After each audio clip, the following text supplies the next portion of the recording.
Hello everyone, and welcome to the Pisces Guide to Pop Culture. I'm of course your host TJ, coming to you to talk about a new book that's coming out in October. I was very fortunate to get a galley copy, an ebook, or an ARC for it. It's called Queer Enlightenments: A Hidden History of Lovers, Lawbreakers, and Homemakers by Anthony Delaney, very good queer historian.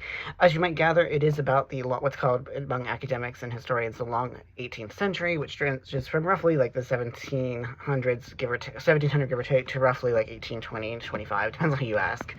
And so, it has a pretty wide temporal distribution of what we're dealing with. It's also quite widespread in terms of geography.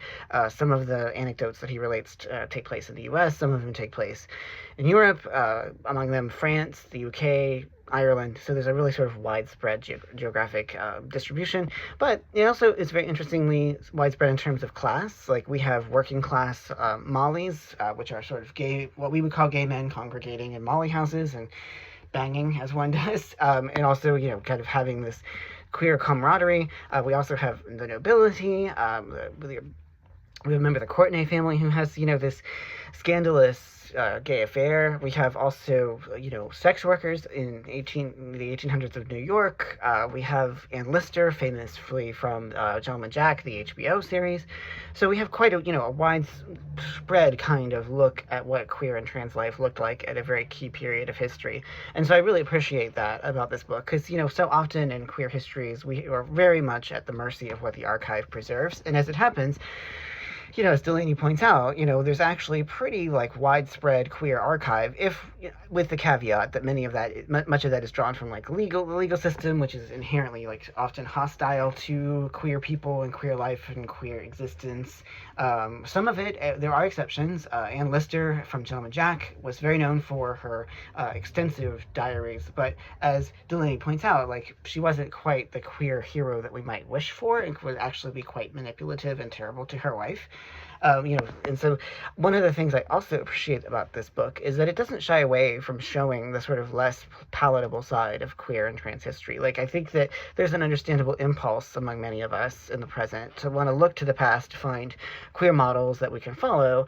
And while that's laudable and understandable, I also want, as Delaney kind of cautions, that can sometimes encourage us to take a more rose-tinted look at the past than is strictly warranted, and that what he's calling for instead is a more nuanced and often, frustratingly incomplete project, because people don't always fit into the neat boxes that we might like. That there are queer figures who behave in ways that are questionable, to put it mildly. There are some of the people that he highlights who are engaged in very manipulative, sometimes not particularly healthy relationships, and I'm not just talking about Lister, but some of the other figures that he talks about.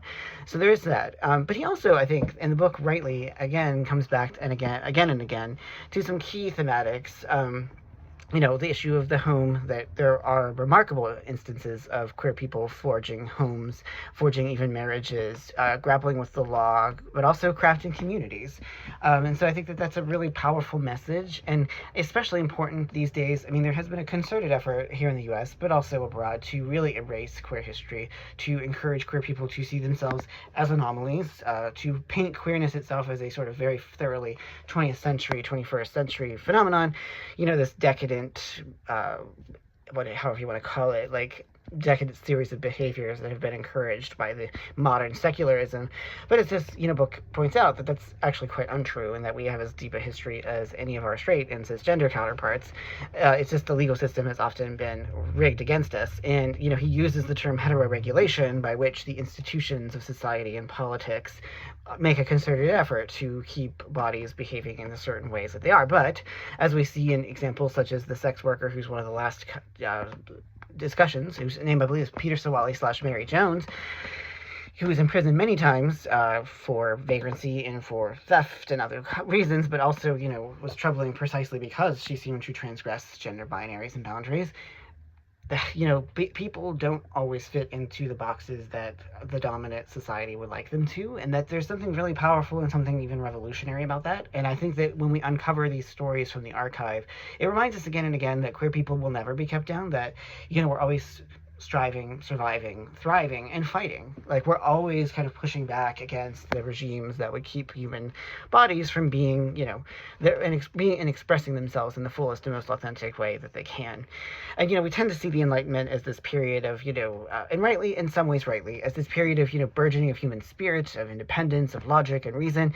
And that is true. But that has the dark side of that is that it was the increased regulation of human bodies and human desires. And so I think that, this book is very thoroughly, archivally researched. It's very richly argued, but very accessible. I think this is the kind of book that is designed to appeal to a wide audience, both those in the academy, but also in the lay people. And I think that queer folks everywhere, regardless of, whether you're an academic or whether you're just a history nerd like me, I mean, I'm kind of both. But if you're, whoever you are, if you're a queer person, I think it does us a lot of good to read about our ancestors, to grapple with them as fully realized humans in all of their complexity.